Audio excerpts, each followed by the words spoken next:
13वां अध्याय। ऋषिराज कहने लगे मन में अति हर्षाए, तुम्हें महात्म देवी का मैंने दिया सुनाए।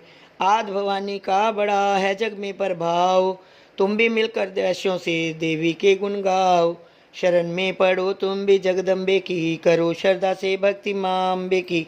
ये मोह ममता सारी मिटा देवेगी, सभी आस तुम्हारी पूजा देवेगी। तुझे ज्ञान भक्ति से भर देवेगी, तेरे काम पूरे ही कर देवेगी। सभी आसरे छोड़ गुण गाइयो, भवानी की ही शरण में आइयो। स्वर्ग मुक्ति भक्ति को पाओगे तुम, जो जगदम्बे को ही दे आओगे तुम। चले राजा और वैश्य यह सुनकर सब उपदेश, आराधना करने लगे वन में सहे कलेश। मारकंडे बोले तभी सुरत कियो तप घोर, राज तपस्या का मचा चाहूं और में शोर। नदी किनारे वैश्य ने डेरा लिया लगा, पूजने लगे मिट्टी की प्रतिमा शक्ति बना। कुछ दिन खा फल फूल को किया तभी निराहार, पूजा करते ही दिए 3 वर्ष गुजार।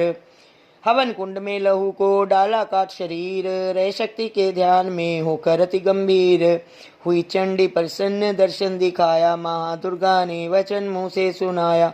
मैं प्रसन्न हूँ मांगो वरदान कोई, जो मांगोगे पाओगे तुम मुझसे सोई। कहा राजा ने मुझको तो राज चाहिए, मुझे अपना वही तक ताज चाहिए।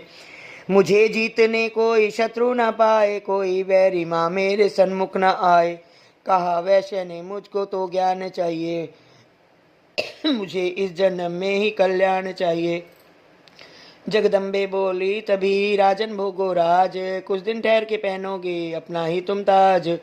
सूर्य से लेकर जन्म सार्वणिक होगा तब नाम, राज करोगे कल्प भर ए राजन सुखदाम। वैसे तुम्हें मैं देती हूँ ज्ञान का यह भंडार, जिसके पाने से ही तुम होगे भव से पार। इतना कहकर भगवती हो गई अंतर ध्यान, दोनों भक्तों का किया दाती ने कल्याण।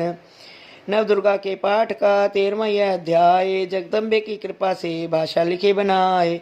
माता की अद्भुत कथा भगत जो पढ़े सुनाए, सिंहवानी माँ दुर्गे मनवांछित फल पाए। ब्रह्मा विष्णु शिव सभी धरे दाती का ध्यान, शक्ति से शक्ति का ये मांगे वरदान।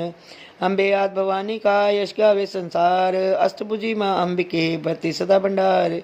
दुर्गा स्तुति पाठ से पूजे सबकी आश, सप्तशती का टीका जो पढ़े मान विश्वास। अंग संग दाती फिरे रक्षा करे हमेश, दुर्गा स्तुति पढ़ने से मिटते सभी कलेश।